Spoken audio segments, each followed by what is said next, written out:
right, welcome back to Slow Burn Podcast, the place where we celebrate all things romance, tropes, and the stories that light us up from the inside out. Today is extra special because we're welcoming a debut author whose paranormal world has already sunk its claws into readers in the best, slow burniest possible way. Please help us welcome Samantha Beneke, author of The Pet, a dark, intimate paranormal romance that blends power, desire, danger, and emotional depth into a story you will absolutely not forget. We're having a full PJ party level conversation today, cozy, unfiltered, and definitely prone to spiraling about paranormal romance, writing slow burn tension, the supernatural, creatures that hooked us into the genre, and what it feels like to release your very first book into the world. So grab your blanket, your drink of choice, and settle in because Samantha's here and the vibes are immaculate. So, welcome, Samantha, and let's begin. Well, thank you for having me. I'm very excited. So, just to kind of get us started tonight, welcome to you. What has this like whirlwind debut experience been like for you for writing? Well, it's a funny story how it all started. I'm a digital marketer by trade, and I was hired by a romance author in Colorado to redesign her website, and she does historical sailing novels. But it reawakened this in me, and I realized, hang on, it just reminded me that I've had this idea in my head for like 10 years, and I'm not shy when I say this. It was my fantasy. It was like my lucid dream fantasy. I'm Kate in my book. I'm the one getting kidnapped by the vampire and being kept in close proximity of him. But and it just reminded me because you get so sucked up in life and mortgages and tax and kids and Yeah. just paying the rent. You forget about these passions. And I did a lot of writing when I was a teenager. I got published for poetry. And so it just, doing that project for her reawakened it in me. And I just started to pour it out at night, when the kids were kindy. I got it out and I just suddenly had a real urge. I wanted to read it in physical format. And then it became, okay, I want other people to read it. And so I started learning the process. And it's been so enjoyable learning about how to register for an ISBN number, Hmm. format your own book. Readsy is a fantastic tool. I've learned good lessons, hard lessons with Fiverr for art, even photoshopping my own cover now. Um, and, beta readers. And I didn't know what the hell an ARC team was when I started. And I was lucky enough to be able to ask my website client, like, can you tell me a bit? That's cool. That's where we got. That's where I started.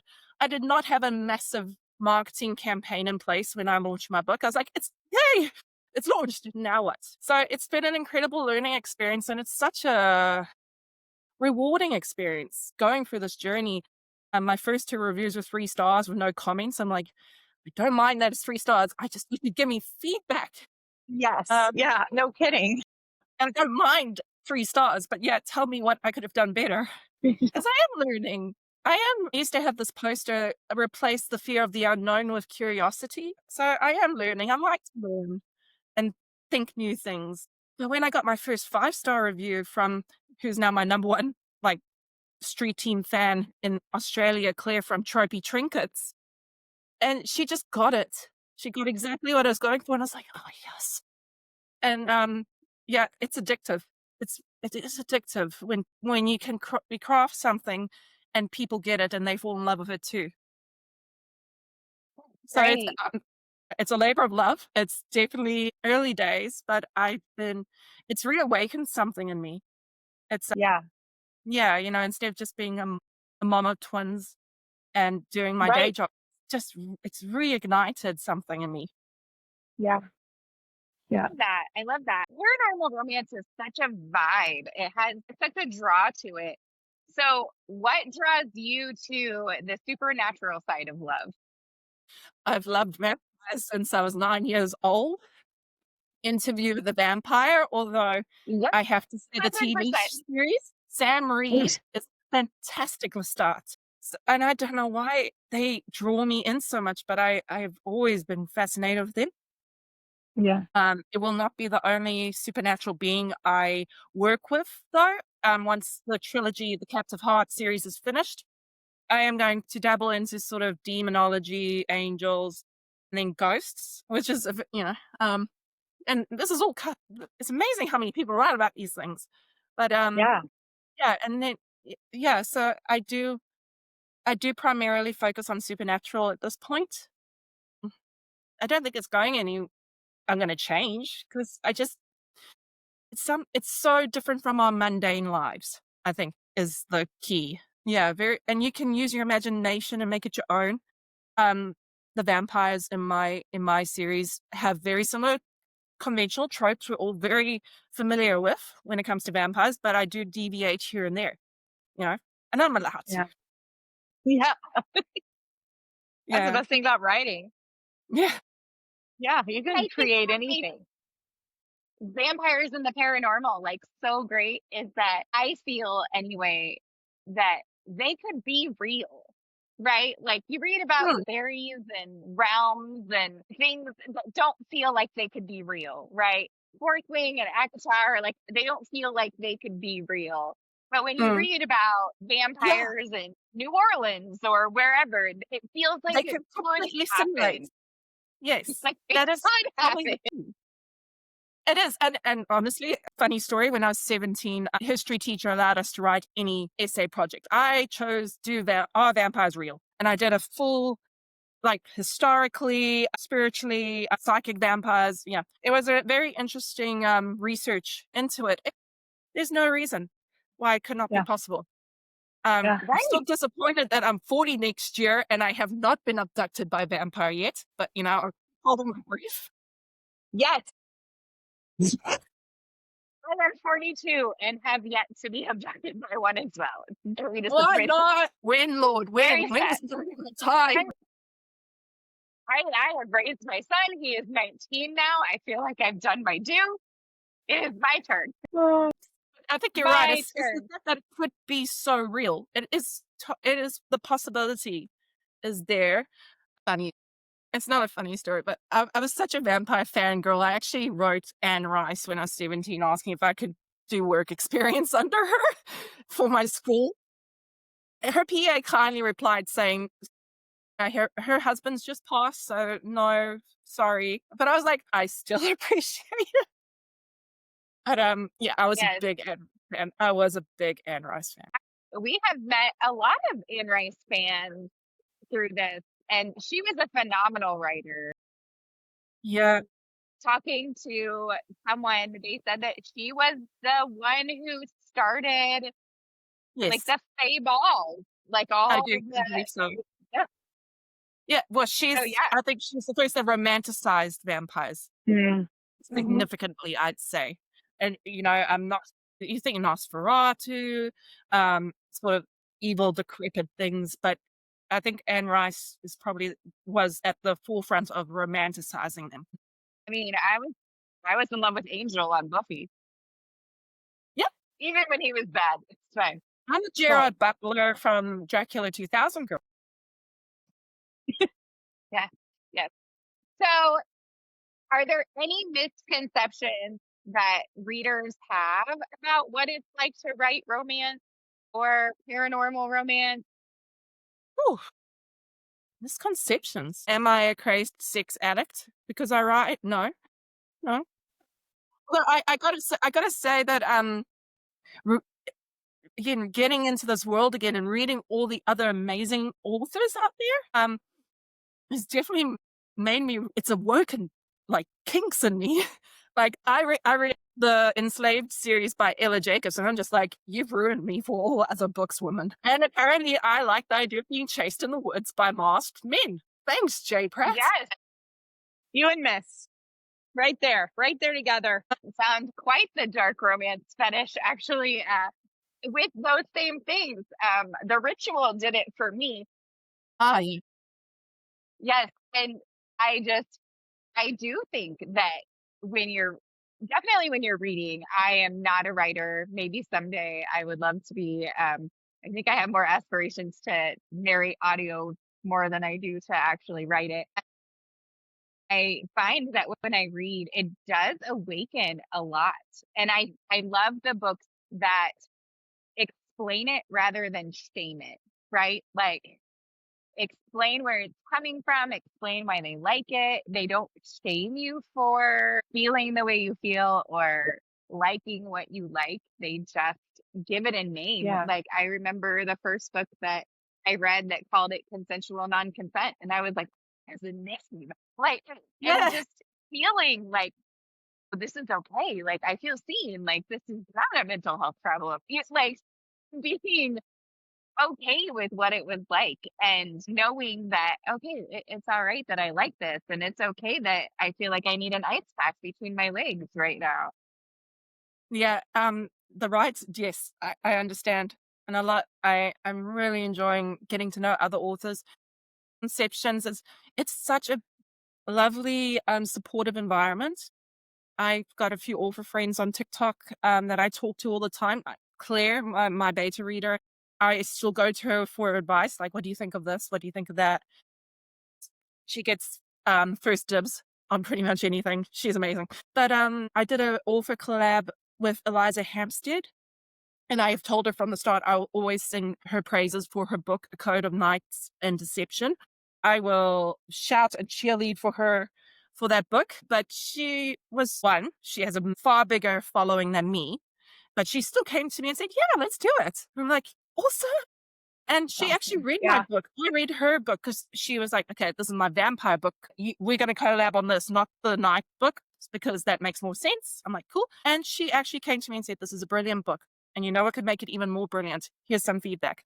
And it's good feedback. And I use it now every time I'm writing, which is what every chapter or every scene has to serve a purpose. What is the purpose of this scene? So, I mean, I took that for book 2, and I actually removed a chapter from book 1 as a result of that because I was like, "It's filler. It doesn't serve any purpose." And nothing wrong with padding, but yeah, what is the purpose? What is the intention behind the scene? Yeah, that's what a few readers say about my books. They like that it's straight to the point, no filler. Am I allowed to say that? Yes, absolutely. This is a safe space for all. Other misconceptions that it takes a long time to write. I don't know. With practice, you can try and create targets. Like I'm going to try and write 10,000 words by the end of this week, or 5,000 or 1,000. I'm lucky. I am a very good typist. Play piano, so I'm very flexible. Can do it quite quickly. I just get it out and then draft and re-edit 1,000 times. Yes. So is there a line or a moment that you are the most proud of for the pet? Without giving it away or give it away. It's There's one line. Oh, there's a few lines. My favorite scene is in chapter 2 when he pays a visit to her in her hotel room after she's discovered what he is. That is one of my favorite scenes in my entire life. I see it in my head cinematically all the time. But there's a line that I think about. Oh, I'm going to paraphrase it, okay? He couldn't risk her escaping. He couldn't. Got it on my phone. Got it on my phone. Got it on my phone. He couldn't risk her escaping, couldn't risk her fear turning into outright hatred, and he couldn't for the life of him let her go. Yeah, that's I good. like that line a lot. this is a melty one. That's a melty one. I like a good MMC that can't let go. Yeah. Yeah. Big fans. Well, I had to think carefully about how I worded, like, is it dark romance or not? So I had one reviewer say she didn't find him that dark or morally gray, but others do. But as Claire said in her review of my book, it's dark academia tinged, and it's not full of alpha male possessiveness, probably on his part alone, but it's about cherished devotion and adoration, basically. But yeah, it Because was a what story girl I doesn't wanted to want to tell. be cherished? Yeah. Yeah, And worshipped, right? without having to go through the abuse first. Right. Yeah. Yeah. 100%. Especially being, at least for me personally, someone who lived through the downside of that, right? Um, Definitely agree that having the upside without the abuse first is pretty fantastical. And I wish more men Yeah, would pick up books and see that side, right? Like be like, hey, I can do this without being a dick first. yeah, and at its heart, with the pets and the series, what I want people to know, what I want them to feel, and what I want them to get without me having Right. to jam it down their throat, is that the book is about trust. It's about trust that is broken, trust that is regained, reclaimed, and earned. And it's all about trust. Um, they're both they're both characters that have had their trust broken in the past and are slow to trust ever again. Sort of like, and that was based on personal experience, actually. Not as intense as what they experienced in their books, but I was a very openly trusting person in my early 20s. And one of my coworkers, like, said, "Oh, let me look at your paycheck," because I was on my computer, and then next he's off to HR saying she's earning more than me, and I got Yeah. stung on it. I got stung because I was just very trusting. And from then on, I've actually just I almost had a stance of just don't believe the best in people. And, it's little moments like that that can fracture what is, just being a good person and thinking the best in everyone. And so Right. that was Right. kind of the underlying current I wove into the book. What is your current read right now? What are you currently reading? Um, okay, so I'm a bit opposite to the usual book talk trend stuff.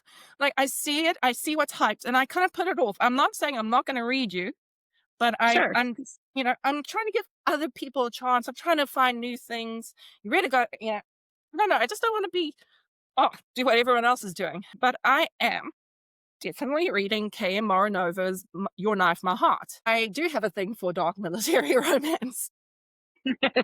Apparently, and it's an enjoyable read so far. And what else have I read? I got Mariposa as well, which is another military romance. Apparently I like military romance. I just finished the Enslaved series, and then I've also got another vampire book here, and her name is it's called Blood Gambit, and I just saw it pop up in a newsletter I follow. Here. Yeah, I've heard of that. Blood Yeah, it Blood just came Gamut, up. right? Yeah. Blood Gambit High Stakes by R.J. Milner. Yeah. So I that's feel on like I just saw that one my on Instagram. yeah. So that's on my to be I read. picked up a holiday read recently. I'm doing, I don't even remember what it's called now. I'm so horrible. It is called Sweet Silver Bell by L. Cater. No, KD. Sorry, KD. And it's a gothic holiday romance. So that is, I decided to read something Christmassy and go Oh, with look, it's something Christmassy.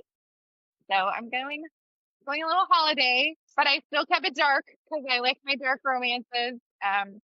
I've been stuck in like a mafia romance thing lately. I don't You know do why. like the mafia. It is I a genre really, that I struggle with a little bit, but Yeah. Jolie Vines, her Scottish mafia type guys, I like. Do you yeah, you know Jolie Vines? yes, I've heard of her. Yeah. Yes, But the odd one out is I've tried to read these cozy supernatural romances where it's like demons and orcs live amongst the humans and they fall in love. I oddly struggle with that. I don't know why, Yeah. but I We have a dear friend who she refuses to read those for that reason. She struggles with crossing worlds and and you being know, friendly and well, yeah. Yeah. So it's kind of she's friendly-ish, but there's a I no, don't know. yeah. Yeah, it doesn't seem to work for me, and that's okay. Yeah, It's different strokes for different folks. she sticks to what? Hockey romances. So yeah, so we get it. We understand. But there are three books that have my 5 stars this year, and that I always sing the praises of, and I don't give 5 stars lightly. Which is definitely KMR she's and my soulmate. Yeah. I give them very KK easily. Morinova, Leave Me Behind. Jennifer Hartman, Older, broke me, and then A Code of Knights and Deceptions by Eliza Hampstead. Those are my 3 5-star reads this year. Absolutely. I have to And read then, those. of course, I never give them. Yeah, I haven't read those. Yeah. although, of course, also the Enslaved series by Ella Jacobs now just joins that group. I am very rare to a 5-star. It has to like gut me, and I have to think about it for days, Devastating. weeks, months, years Yeah. afterwards. Yeah. Give it a 5-star. I'll give 3 and 4s, Yeah, but you know? I'm very rarely a 5. Yeah, Very I rarely a agree. 5. Steph gives 5 stars like they're glitter. She just Yep. tosses them 4 and around 5 like confetti. all the time. I'm like, Thank you you for wrote your this book? generosity. Yeah. I'm like, it's more than 100 pages. Like, this is really good. You got some characters. I'm like, this is great. I'm sure the Well, indie see, author community loves you for that. So thank you, Steph. maybe. So I'm just always so impressed. I Maybe mean, there's something I cannot do. Yes. That's why. That's why we get along. So, do you annotate or tab your books? Do you go into chaos mode? Do you dog ear your pages? Like, no, do what? you? I don't know these people who annotate. Good on you, but I'm reading, and I've got to be swept away straight away. I got to be, but I usually, if I'm not being swept away, I'm putting the book down. Like, and I have did not finish a lot of books, but I'm not going to tell you what they are because I respect authors just trying, and different Right, strokes for right, me. It's not right, them, right. but usually I've got to be gripped quite quickly. Something's got to Yeah. grip me and carry me through. What So when I find a line, I have to highlight it, right? How it made me feel. Like I want to come back to it. I want to use it. Like somehow it's touched my soul in some way. Like good, bad, it's ugly, dark. well, It doesn't matter, right? Like it touches everything. So then I have to highlight it. And then anyway. okay. No, then that makes Yeah. sense. I don't have time. I don't have time for paper. I could, but I'm very much a Kindle girl. I thought I'd be more into paperback, but no. I love the access. It's just instantly there, you know? I do a lot on my Kindle. Sometimes I'll screenshot if it's really, really good. But for the most part, I kind of have the memory of an elephant. I tend to not forget the things I like a lot, and then I'll just Mm. remember, like, hey, this book said X, Y, and Z, and it was so great. And so I guess that's a good thing and a bad thing. If you ask my ex-boyfriend, he says it's a very bad thing. Then I never forget. I don't like when I read, like I can read a book a day. If I am like sucked in, I am like sucked in and I am just like going, I don't have time to like sit there and like take notes about it or, Mm. go whatever. I just remember like the things, like I will never forget that Kingfisher talked about 7 gods. Like you just can't. I don't need to annotate it. I just know. Yeah. So to answer your question, no, I do not annotate. Yes. So is there a specific trope that you go towards every time? Like enemies to lovers or brothers Close to proximity. friends Forced or proximity, Yeah. You like it? only forced proximity, only one bed. I guess I don't like the miscommunication trope so much. I don't think I'm alone in that one. No, I But agree yeah, like with a that. good something about enemies to lovers. I just wanted when I was writing the book, I just wanted to go back to the core of what romance was, and everyone's like, "Oh, it's smut." At its core, a romance novel for me that I Yeah. love has the slow burn, the longing, the tension. It's the stuff that's been happening between the two characters, the energy, the tension, and that's Yeah. what I love. Yeah. That's the stuff I love. Are you a slow burn? Do you like a good slow burn or do you like them to just like hit it right away? Like hit it and quit it and keep going? A little bit of both, I think. I'm more predominantly slow burn, definitely, and my book reflects that. It might upset some people that it's only happening in chapter 11, but you know what? Patient, the longing. Don't worry. build up. In book 2, they get right to it. I mean, they're comfortable now. They know each other. Right. But yeah, so it's a combination of slow burn for me. But I mean, Leave Me Behind by Kaya Morinova, that happened very quickly. And I was okay with that. But it has to be justified. It can't just one book I will talk about. And I said I would not talk about DNFs.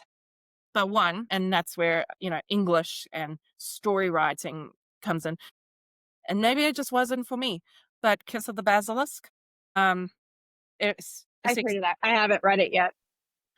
I didn't Yeah. finish because after the novelty of the sexual interactions wore off, there was no, for me, character or plot development to carry me the rest of the way through. And then I was just like, That's fair. skip, read the ending. Yeah. I just can't do a story that's just sex for sex. Like I need story with it. Like the Need sex some has depth. to have a purpose. Yes. Yeah. And it's it didn't do it for me in that case. It did feel like it was about how crazy can my sex get now? Yeah. What Right. can we do? Yeah. Yeah.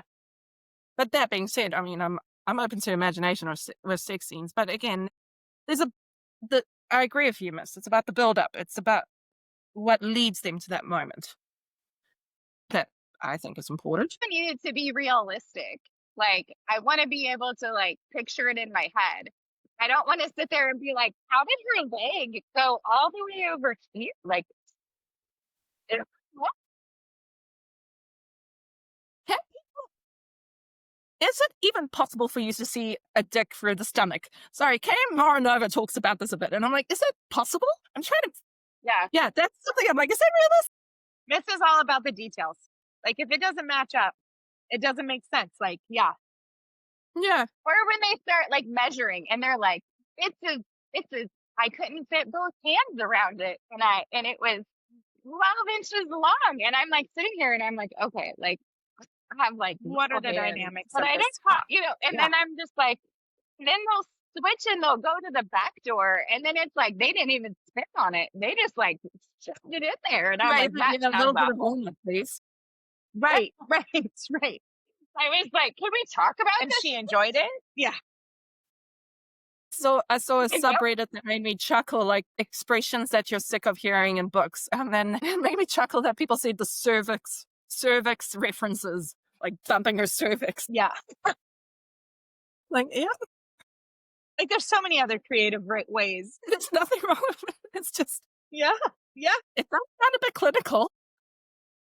I feel like the word I hear the most lately is button. Like he just rubbed my button, and I'm like, that's the best word we could come up with for your clit. Yeah. I hate the term hump where the hump is. I'm like, this is what do you Hump. I hate that. Yeah. Just Butted hole. recently. I was like, what? Butted hole. Although, I mean, it's balloon knot. Let's call it balloon knot. Do you have any big words that give you the ick when you read? Are there any like terms that like as you're reading, like that's an instant like turn off, and you're just like, nope, can't do it. cervix. Like Cervix. Yeah. Clinical was a good way to describe that. Yeah. I feel like I'm going to the gynecologist rather than Yeah. getting. I don't need that Right. in my life. Yeah. yeah, we've talked in the past. Like daddy is one of ours. Like we can't handle daddy. We can't like do that's daddy. that's not a good one. Which one is that? Daddy, like when the girl's like, yes, daddy. Yeah. Oh, yeah. That's not. Yeah, that's not. That's gross. Yeah. Not my No, there's favorite. no words. No, yeah, aside from cervix, not much turns me off or read too much. No, nothing comes to mind right now. Is Sorry. there anything that you feel is like off the table, like for your writing, or I like think as you're getting more comfortable with your writing and your characters are getting more comfortable with each other? Yeah, so that's a very good question, actually. So with this book and the characters and who they are, I don't see my male main character Devon screwing Kate up the ass. That's not who he is.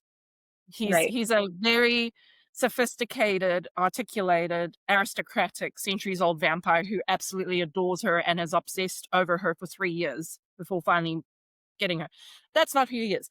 My other characters that are going to be in the second book I write once the series is completed are complete polar opposites. And that's going to be like double penetration and stuff like that. This book doesn't. I consider myself a bit of a funny person. I have a humor. I am witty and humorous, but this is sophistication. This is intellectual romance with bite. But the Right. second the second book, I'm actually going to I want to delve into my humor, and I want my FMC to be a bit of a profanity led individual who says things like "what the actual fuckins," but that's not this book though. So it's not that there's limits. It's just I have to be realistic about the characters I'm creating. What would they Right. realize? And to make anal sound sexy, but I could try. But it's not who these characters are, and their love is crazy love. Well, yeah. In your universe with a vampire and a human, Okay, is that I'm going to have its own hiccup?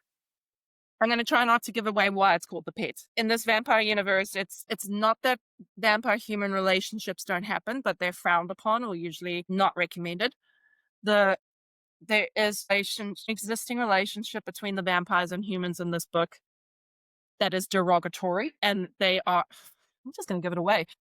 Humans can be tied to their vampire benefactors, and their ownership is marked by collars. Some ornate, some simple, depending on the owner. But the relationship is not exactly. It's almost symbiotic, but still degrading, derogatory, because the human exists to provide blood to their benefactor, but they get access to things in return, such as, a more extravagant world. They get catered to. They get to go to the arts. They get to get access to research as the humans in these worlds. But the relationship between vampire and human in this world is dependent on how good the owner is. Some are really abusive, and their pet is dead inside in the eyes, just a robotic vessel. Others are very well taken care of, just like you would with anyone with a pet. Depends on the owner and how they treat them. So there is that derogatory element towards how the vampires view humans in the relationship dynamic in this world. And Kate, being the defined artist she is, hell no, Devin, I'm not wearing a collar. I'm not going to the midwinter gathering wearing a collar. I will not be your pet. So he has to come up with a bit more of an imaginative solution to present her in vampire world. But the vampires in this world are mostly sophisticated. They've had centuries to refine themselves, their craft, They don't have to necessarily be beastly, although there are those that are. And it definitely focuses on how centuries can lead to madness and decay within the mind. And so one of the protagonists, Alexander, is he's like a spoiled toddler throwing his toys out by the third book. He's just bored, and he's trying to create mischief and mayhem. And when he doesn't get his way, he goes mental. He just rules be damned, vampire politics, screw them, and just takes what he wants. And I do what I've written so far for book 3. I do have Kate tell him you're acting like a spoiled toddler, throws his fucking toys around. So yeah, different spectrums. So you mentioned that they're colored. Would you say that that's similar to like the BDSM world where the Dom colors his sub, or? I never even thought of that. Cool. Yeah. You know what? Yeah, maybe I've unlocked another kink. I like collars. Yeah, right? Yeah, potentially. I mean, that's not. But it was just literally like, I don't know why I thought of it. I just did. They're pets. They're just, they're owned. They're used, and yes, Yeah. that's just where my mind went with the collars. But yeah, it could be BDs. And also by wearing the collar, it says stay the F away from my property. Other vampires, you can't from this human. It's mine. Yeah, but I never thought of that. Thanks. Good to know. Maybe that's something more to explore. Maybe in the next series. Yeah, No, for sure. just the way that you're saying that he takes care of her, right? Typically, Yes. from my And that is a understanding, I'm dominant- not like, yeah, I'm not super well versed in the Dom subworld, but my understanding is they do take care of their subs in their No, it's true. property. Yeah. Yeah, there's a And misconception around BDSM, and thanks yeah, 50 Shades, we all say. But yeah, it is. There's a lot of care and responsibility in what a dominant does with the submissive. yeah. And that, yes. And my understanding is that their biggest job and concern is like the aftercare piece, right? Is Precisely. cherishing and that protection. And so, as you were talking about the collaring to show ownership, that's just where my mind like went was, oh, this sounds a lot like the BDSM pieces. So Well, yeah, it's true because and submissives like to be owned. That's a sense of pride, yeah. and trust. And Yeah. then there's that trust building piece that you were talking about too, right? Like they have to have that trust in there. Yeah.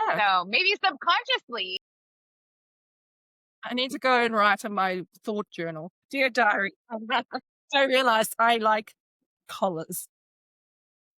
and they can be Explore very more. pretty. They can be very pretty, those colors. Well, exactly.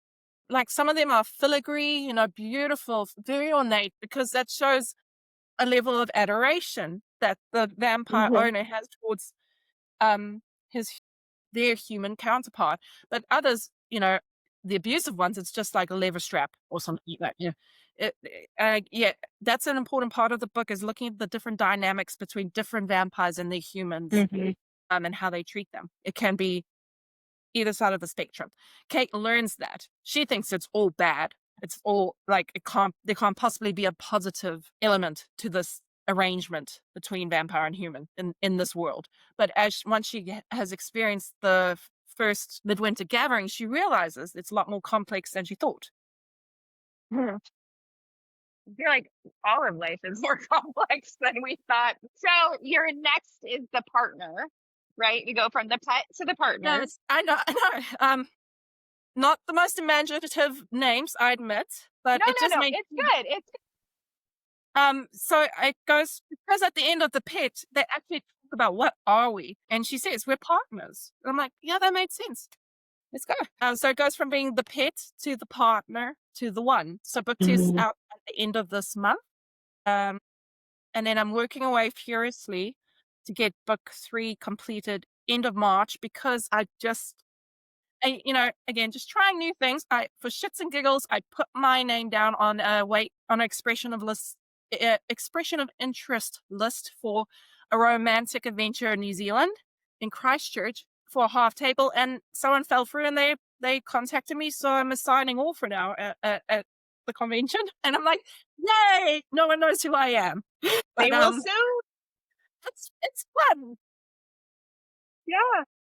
The cost of going for a half table is the same as me attending anyway as the general public. So I was like, Yeah. great, I'll get a refund on my general public ticket and I'll go. So I'm going to Yeah. do that. I'm going to take That's maybe 80 awesome. books. If I sell out, I sell out. If I don't, oh well. And instead of having a pull up banner, I'm actually, because Kate's an artist in the book, I'm going to actually have an easel set up because I do art and I play piano, which both my characters do. And I'm actually going to paint the book cover or one of the scenes from the book because I figure if Cool. people don't know who I am, they'll be like, whoa, what's she doing? Let's go look. Yeah. So, I love yeah, and that. it's things. So when is that? When is that So event? that's 14th of March, 2026. 14th. And then I'm also going to look at Um, ooh, there's another one happening in Christchurch called Wham Bam Author Jam. But yeah, it's a whole new world. When I first did this, um, started this journey and I got my first prints, and that's the original cover. But I just said to my husband, the only limit is ourselves. Like, we're the only things limiting ourselves from going for what we want. Yes. And Yeah. yeah, I'm just grateful. So grateful someone in Colorado wanted me to design their website and reignited this in me. So did you do the artwork for the cover? And this one I did. The Very original cool. one I got off Fiverr, but what I realized is that it didn't look cohesive um, between the different books. So I then remembered I know how to Photoshop because I was, as an indie author, I don't have thousands to spend on a cover. Mm-mm. But then I remember I know how to Photoshop, and I went to Pixels, and I bought the Budapest Parliament building off iStock because that's where the book takes place. And I learned, and I have a stylus pen. Yeah, That's over a few days, I actually did all 3 covers myself. And to make it even better, the models, they did a complete photo shoot. So I have them in different poses, but this consistency is the same people. mhm. So I was very happy with that. And now I know I can make my own covers. Yeah. Love that. But like, Do you have a big indie author community in New Zealand? I'm very surprised the more I learn. It seems there are. I've made friends with I've connected with them, sorry. Ashley Hawke does Twisted Devotion, which is a bit mafia, I think. And she's living in a small town outside of Hamilton in the North Island. I live in Hokitika, population 3,000. So we joke that we're the local smart authors. Then there's Colette Rhodes, and she writes Luxuria. She does a lot of the monster romance books. And she's based in Dunedin. But yeah, I'm slowly starting to learn there's definitely a presence here. Yeah. I thought it wouldn't be, but there is a presence. Good. Yeah, we're in the Kansas City area, and there is quite a large indie author community here. Awesome. Organizations that help indie authors, teach them how to Mm. do their own PR, teach them how to how to sell their books, um, do their own marketing and all of that. Like, really great. They do their own events. Lit and Libations was their event last week that we went to, and it was Great Gatsby themed, and it was a little book fair where people could come and just learn about the authors and the books that were available that those indie authors Good. were writing. And yeah, it was it's a great little Yeah. author community. I've looked a lot. So yeah, um, I hope something like Yeah, that grows out there for you guys. I did team. Hope so. I learn a lot from subreddit. Reddit, there's self-publish streams that I follow. But yeah, mostly it's self-taught and me Googling. I guess what I do have running for me is I know I am a digital marketer, but this is a long Yeah. game. If you're after crazy success, hey, if you're writing something like Investor Allen, cool. But for the most part, this is an ongoing journey. And that's what I didn't, I don't think you realize when you start out that the hardest part is the marketing. Mm. Yeah. But it's addictive. Well, It's wonderful when people read your story and say they love it. yes, if you don't mind, I'm going to share your name with one of our author friends. She is doing a Valentine's Day event that is also a blood drive that they're calling My Bloody Valentine, and they were looking for vampire authors to be I'd to love talk that. about. And so yeah, I'll share that I with always her. put my hand up for that stuff. I'm just Yeah, opening myself to the universe and seeing what happens. I partnered with Indie Author Revolution over just before Halloween for a Stuff Your Kindle event, and that was fun. Oh, And cool. I did. People got to get my book for free for a day, and I'm like, great, spread the word. Yeah. you are Yes. definitely on my TBR list. You're close to the top of it. I definitely love paranormal romance, but right now all the holiday books have kicked to the top Yeah, because I got to read a good Christmas book here or there because it's the holidays. But then I'm right back to my dark paranormal and that's mafia Yeah. okay. smut. Dark romantasy. I mean, what you don't see behind the scenes is that I have edited The Pit 1,000 times, I think, even after it's been uploaded to Kindle. I'm like, new idea. So I hope Yes, Amazon's updating the file for you. But I've linked it. yeah. Yeah. So what are you most looking forward to in the future? Like the next spin-off series? Are you looking forward to finishing this series? Are you I have considered spin-off, Subfred with characters that are in the Kate and Devon world. I Mhm. am considering it, and I am having that as an opening in book 3. My plan is to leave that as a potential. But I mean, in all honesty, I always intended for the book to finish with book 1. I'm sorry, miss, it is a cliffhanger. But I was like, it's a cliffhanger. We don't know what she's going to do. And that's it. I'm going to walk away. But I loved the world so much. I loved it so much. I had to keep going. And I'm glad I did, because my God, when you get to the first chapter of book 3, it's Yeah. like being punched. It's gonna happen straight away. And I can't, it's sitting there and I'm just like, I can't wait to show this to Claire from Tropey Trinkets, because I wanna see how she responds to what I do. Like I want jaw dropping, what the hell did she just do? And in book 2, it's kind of like, here's the main threat. Here's the main threat to our characters. You didn't see that one coming. And I do that. I do like to do that. So what I am I love looking that. forward to? I do have 2 other book ideas, but I'm going to take my time. I'm going to maybe take a breather, because it has been pretty full on with this series. But I'm going to take just a mental breather before starting the second book after the series. I know what it's called. I know what the scope, what the premise is, and it will be angel demonology. Why choose? And it's going to be called, working title, Heaven Forbid. And then the other one, you'd have to understand, if you're from New Zealand, we call hiking tramping here. It's weird. But then the ghost book I was mentioning, I want to call it The Tramp, because she's a hiker that falls in love with a ghost that lives in one of the dock huts that we have in New Zealand, the free hiking huts. Oh, So, cool. but yeah, I love so that. those are my ideas. I'm a big hiker, so now I guess I'm just gonna be a tramp. I like it. I like it. It's a ghost, and My new name. he likes to decorate the dock hut for her when she comes back to visit. But yeah, so Okay, so sorry, no, go ahead. I don't want to limit myself to specifically vampires. I want to look at everything. I can't wait. I can't wait to read all of them. I'm excited for it. I'm excited for you. This is gonna be amazing. Yeah, This is very exciting. yeah, and like I also want to experiment with my writing approach. Like, so this was very sophisticated. This is, Miss, they're going to be talking about Chopin and Jackson Pollock a bit, and like ethics and stuff like that. That was what this book became, But the second book, Heaven Forbid, I wanted to be more founded in realism, and like everyday profanity and humor, and so I don't want to, which will not have that sort of sophisticated writing style. It'll be more everyday language. Yeah. I love it. I like that you're willing to open yourself up and not be in a box. Like, No, I that'll hope make not. it fun. Yeah. Yeah. Right. So this I is do notice that. go ahead. Sorry, I do notice with authors that sometimes they have a pattern.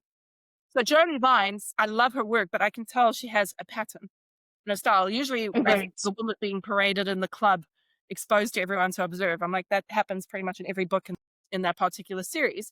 And I hope that I can add a bit. I hope I don't fall into that trap. I want to be able to be varied, more dimensions. Yeah. Yeah. Yeah. 100%. Okay. So this is Steph's favorite part of the whole show. I like to throw out just a random question to everybody that nobody's had time to think about. So Right. tonight's question is, if you could spend one day inside any fictional world, paranormal or not, where are you going and what's the first thing you do? I'm going to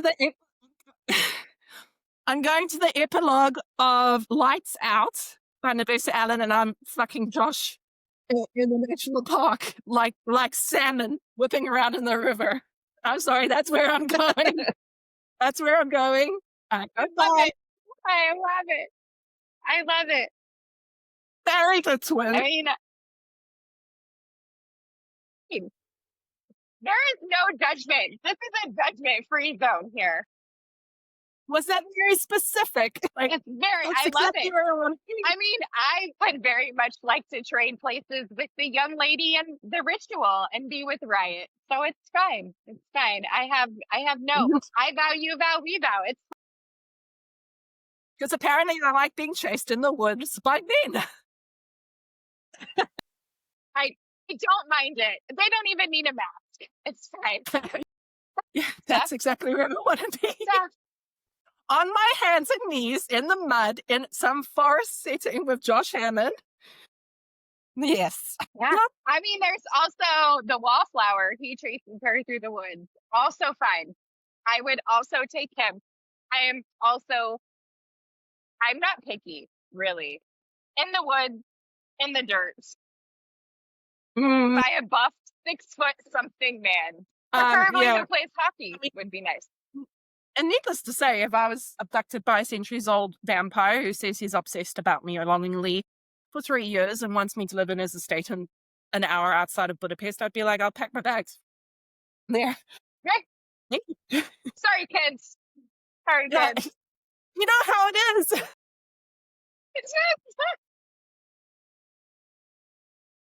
Yeah, you'll be fine. Let me. All right, Steph, you haven't answered. I know. I would probably head to one of the realms Raven Kennedy wrote about in the Prisoner series. It was like Kybel, Oria, any one of those with Rip, who is the main character. So, but yeah, I would disappear to some Fey realm. That's where I'd go. But would you be a fairy? Yes. Yes, I would. I would. Absolutely. Absolutely. I don't know what I would do. Maybe I'd have wonderful ribbons and change No. things to gold. I'm here for it. If you could change all of our things to gold, like I would like to no longer work. Let's have golden skin and golden hair. Yeah, that's where I go. Okay, where are you going? Yeah, I just told you where I was going. You weren't You listening. threw out like 3 different places. You were non-committal. All of them. You were non-committal. They all involved me spreading my legs for somebody, so I feel like it was fine. All the answers were fine. There was one theme. So yeah. So that is our episode today, friends.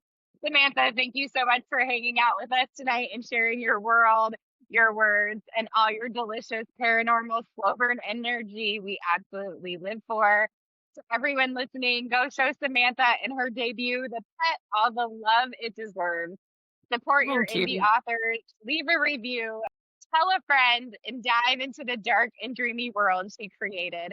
As always, thank you for being here with us, for spiraling with us, for celebrating stories and romance and everything that keeps our reader hearts beating just a little faster. We'll see you next time. Stay cozy, stay curious, and keep those slow burns burning. Until then, happy reading.